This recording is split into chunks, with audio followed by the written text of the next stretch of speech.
Hello friends, இந்த வீடியோவில் என்ன பார்க்க போகிறோம்னா, ஃபோட்டோவில் உள்ளவங்க வந்து பார்த்திங்கன்னா பெரிய கோடீஸ்வரம் வீட்டு பொண்ணு. அவங்களுக்கு சொத்து எவ்வளோ இருக்குன்னா 2500 கோடி இருக்குது. இப்போ வந்து 1 கோடி சம்பாதிக்க நம்ம முடியுது. அவங்க அப்பா வந்து மிகப்பெரிய ஒரு தொழிலதிபர். 2500 கோடி அப்படின்னா வந்து நினச்சி பாருங்க. அதுக்கு ஒரே வாரிசு இவங்க தான். ஆனால் இவங்க ஒரு ஏழை பையனை காதலிச்சார். அதனால் அவள் அப்பா வந்து அந்த காதலை ஏற்றுக்கலை. என்னால் இந்த காதலை ஏற்றுக்க முடியாது, நான் சொல்கிற பையனை தான் நீ கல்யாணம் பண்ணிக்கணும், அப்படி நீ மாட்டே சொன்னால் உனக்கு ஒரு பைசா சொத்தே தரமாட்டேன் அப்படின்னு சொல்லிட்டாங்க. காரு, பங்களா, ஆடம்பர வாழ்க்கை சந்தோஷமாக வாழ்ந்துக்கிட்டு இருந்தாங்க. இருந்தாலும் வந்து பார்த்திங்கன்னா அந்த பையன் ஏழை அப்படின்னா கொஞ்சம் கூட யோசிக்கல. உனக்கு பணம் வேணும்னா பணமாக வேணுமா, இல்லை அந்த பையன் கூட வாழ காதல் வேணுமான்னு கேட்டாங்க.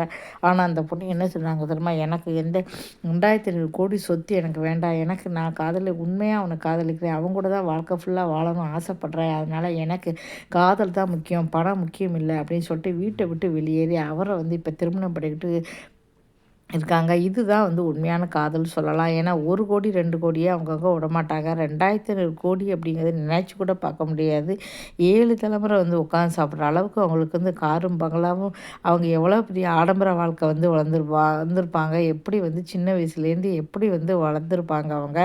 விலையுந்த காரு, ட்ரெஸ்ஸு, அது இதுன்னு எல்லாமே போட்டு சந்தோஷமாக இருந்தாலும் காதலுக்காக தூக்கி எறிஞ்சிக்கிட்டு போயிட்டாங்க. இதை பார்க்கும்போது நமக்கே ஆச்சரியமாக இருக்குது. இதுதான் உண்மையான காதல் அப்படின்னு வந்து தெரியுது. எனக்கு வந்து பார்த்தீங்கன்னா, ஆனால் என்றைக்காவது ஒரு நாள் அவள் அப்பா கண்டிப்பாக மனசு மாதிரி அந்த சொத்தை வந்து கொடுத்துருவாங்க. அப்போ அவளுக்கு காதலரும் கிடச்சிரும். அதே சமயம் வந்து பார்த்திங்கன்னா அந்த சொத்தும் வந்து அவங்களுக்கு வந்து கிடச்சிரும்.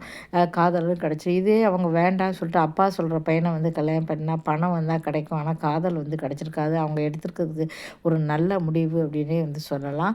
இதுக்கடுத்து என்ன அப்படின்னு வந்து நம்ம பார்க்க போகிறோம். விஜய் டிவியில் சூப்பர் சிங்கர் அப்படிங்கிற வந்து நிகழ்ச்சி வந்து நடந்துக்கிட்டு இருக்கு. அந்த சூப்பர் சிங்கர் நிகழ்ச்சியில் வந்து பார்த்திங்கன்னா முதல் பரிசு நிகில் என்பவங்க தான் வந்து பார்த்தீங்கன்னா முதல் பரிசு வந்து நேத்தி வந்து நிகழ்ச்சி நடந்தது. அதான் நிகில் என்கிறவர் 60 லட்சம் ரூபா மதிப்பில் வீடு வந்து அவருக்கு வந்து கிடச்சிருக்கு. இதுக்கு எல்லாருமே வந்து வாழ்த்துக்கள் சொல்லியிருக்காங்க. ஏன்னா சூப்பர் சிங்கர் நிகழ்ச்சியில் வந்து பார்த்தோன்னா பலத்த போட்டி, எக்கச்சக்கமாக போட்டி, ஏராளமான பேர் வந்து வந்திருக்காங்க. இருந்து அதில் வந்து பார்த்தோன்னா கரெக்டாக இவங்க ஜெயிச்சிருக்காங்க அப்படின்னா வந்து பார்த்தோன்னா ஜெயிக்கிறது வந்து அவ்வளோ ஈஸியான இதில் முதல்ல வந்து வெயில் வச்சுருக்காங்க. மீனாட்சி என்கிறவங்க வந்து 3வது வந்து எடுத்திருக்காங்க.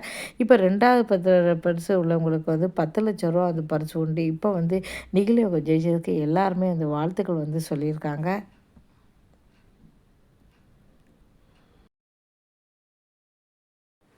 சரண் திசாசனா அப்படிங்கிறவங்க வந்து பார்த்திங்கன்னா 2வது வந்து பரிசு வந்து வாங்கியிருக்காங்க. இப்படி வந்து பார்த்திங்கன்னா இப்போ வந்து பார்த்திங்கன்னா எல்லாருமே நிகிலுக்கு வந்து வாழ்த்து சொல்லியிருக்காங்க. இந்த வீடியோ பிடிச்சா மறக்காமல் சேனலை வந்து சப்ஸ்கிரைப் பண்ணுங்கள். இது மாதிரி நிறைய வீடியோக்கள் வந்து பார்த்திங்கன்னா இந்த வீடியோ வந்து பார்த்திங்கன்னா நெய்வேலி ரயில்வே ஸ்டேஷன்லேருந்து நான் வீட்டுக்கு போகிற வழியில் வந்து எடுத்திருக்கேன்.